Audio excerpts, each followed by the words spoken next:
Here's one of Alexander's chairs. This one was made near the very end of her career with her then assistant Nathaniel Krause. And Nathaniel was a former student and turned shop assistant and frequent collaborator with J.A. And it was one of, I think they said they made 6 chairs one summer, and this is one of them. It's, well, being one of the last ones, it's the mature style. This is what J.A. was headed toward all along, and once she got there, probably didn't change much of anything from this version. 12 hickory rungs and white oak posts and white oak slats. One of the goals Alexander had was to make the chair just as light and as graceful as she could without compromising the strength and without affecting the comfort. And so these hickory rungs are just bigger than 5/8 of an inch here, and they are 5/8 where they enter the legs, where they enter the posts. And no shoulders at the joint, they're just shaved down to the tenon. So they have to bottom out in their mortises to get this distance equal on all of those posts. And we'll see that in detail when we're mortising and tenoning our chair in this video. A trapezoidal seat, of course, wider front rungs, and then the side and rear rungs are all one length.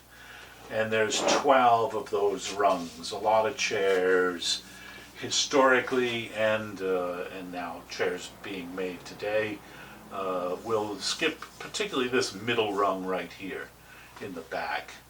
Although I've seen some too that skip a rung here and maybe move this one down a bit just to get you a little room for your feet there. Alexander used to call those people rung skippers, and it was not a term of endearment. She felt that the chair needed all the help it can get, and this cage of 12 rungs here helps really tie the joint together and resist all the racking forces applied when you're sitting in this chair and sliding around. Hickory bark seat become the sort of gold standard for these over the years. Lots of other materials you can use for seat weaving too, but this is what people associate with Alexander's chair, and I'll show you how to harvest that bark and how to weave the seed. And above the seat, the rear posts have this, what we call this relief in them, where they are shaved flat here to facilitate bending, for one thing. The round post will bend. It'll bend more easily because it's thinner now. But it also makes the chair a little more graceful, and what Alexander liked is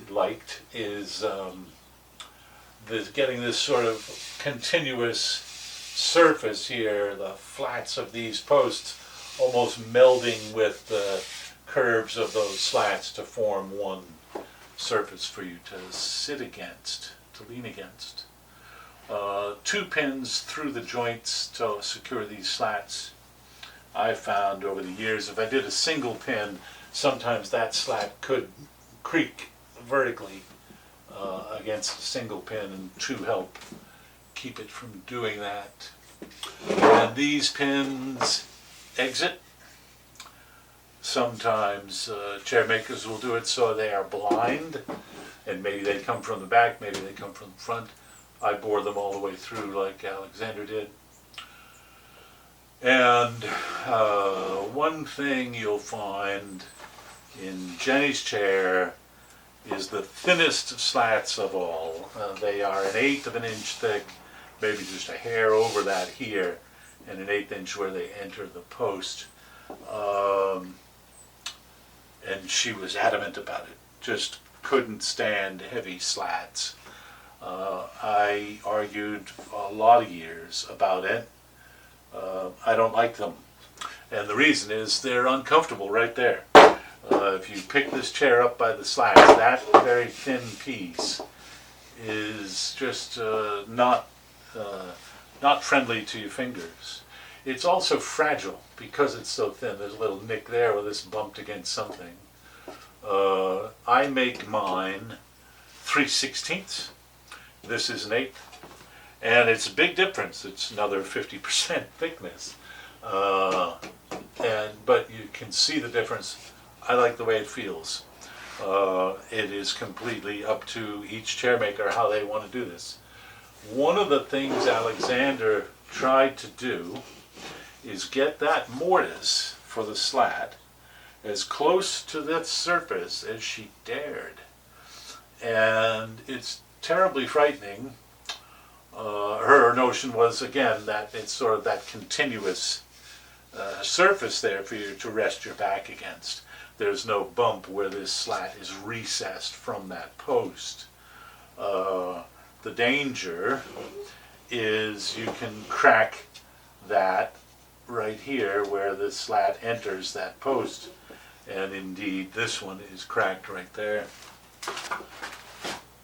When you bring that mortise so close to the front of that post, you run the risk of weakening the front wall of that mortise, and then the pressure from the slat, if things aren't just sized and bent and curved perfectly, can create enough pressure there to begin to split that surface off, which is what's happening here with Alexander's chair on both the bottom and top slat on this post, and that one, they're better.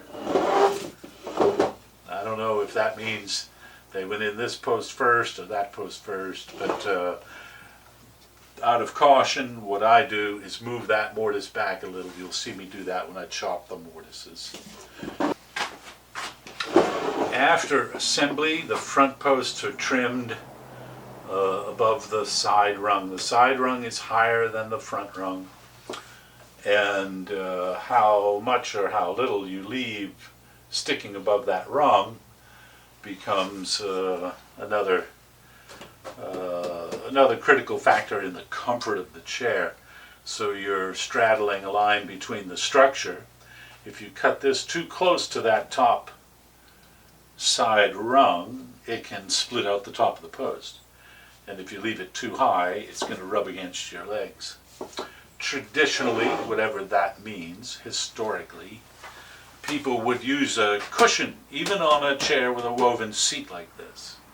You'd use a cushion on here, which would get your legs up past that stub of that tenon. But you can see that it needs to be above that rung just for strength, otherwise it'll break out there.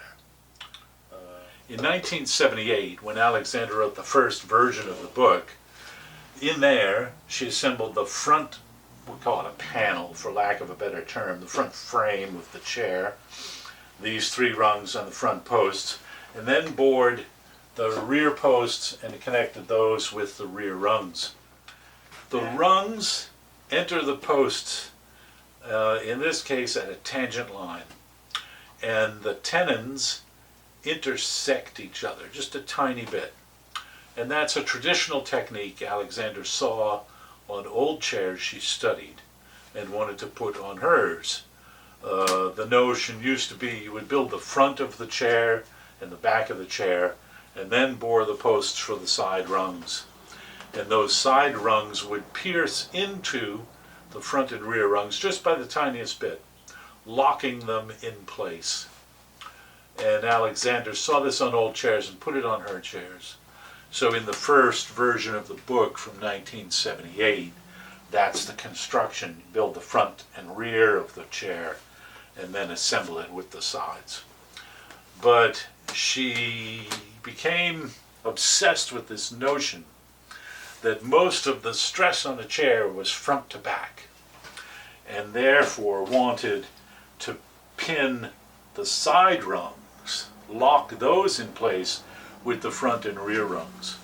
And so began an experimentation that became the standard practice for her to build this, what we call the side panel of the chair first. So we'll bore a post, a rear post and a front post for the side rungs. And then those front rungs will nick into the side rungs.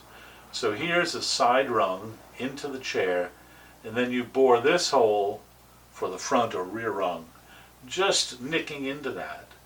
So that if this rung comes loose, which they shouldn't do, it can't come out because it's sort of notched in with that other rung. And it's overkill. I know some chair makers who don't even do it. I really like to do it.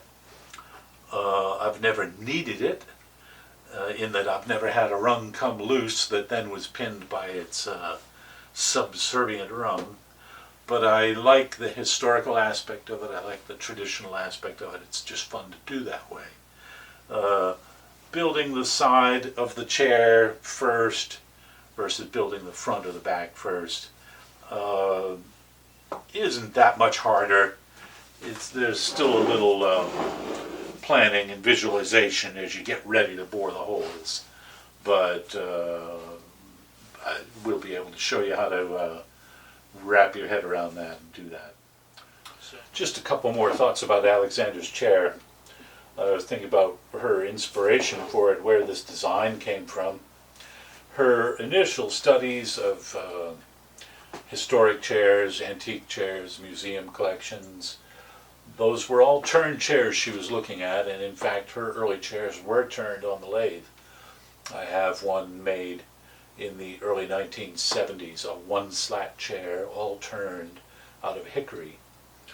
And somewhere, we think in the mid-1970s, she acquired a chair, an old chair made in North Carolina. And it has the flattened rear post there, the relief cut in the post, what in the American South they came to call a mule ear chair. And Alexander adopted that right away, and then made all of her two-slat chairs that way. It's, to me, a turned chair, even though this one isn't made on a lathe. But it's got that construction, the round mortise and tenon, the rear leg that is the whole back post, rather than like a Windsor chair where the legs stop at the seat and the back comes down into the seat. So it's distinctly related to the turned chairs. One of the things that she did, and I don't know why she did this, she chose oak for the posts, and that's not a traditional wood for chair making in this style of chair. You'll frequently find turned chairs or shaved ones like this, where the rungs are a ring porous hardwood like hickory, like ash, and the oaks. But the posts will usually be a diffuse porous wood like maple more often than not. And to my knowledge, Alexander never made one with maple in the posts. I know she tried for a while. In her notes, there's records of her trying to shave beech for posts, but I don't think they ever made it into a chair. Her descriptions of it are not something she seemed to be taken with.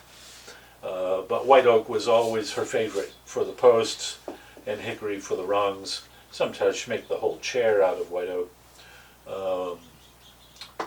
And that's really distinctive. Like I said, I don't know why she made that choice, and it's not something you commonly find until this chair starts to get copied a lot. And so when you're looking at old ones, it's not unheard of, but it's quite rare to find the posts in oak. So I know it's certainly a lot easier to split and shaved than maple is. It's just a lot more predictable, a lot more agreeable. But she took the reason for that to her grave, and we'll never know why that was. But here we are with the chair.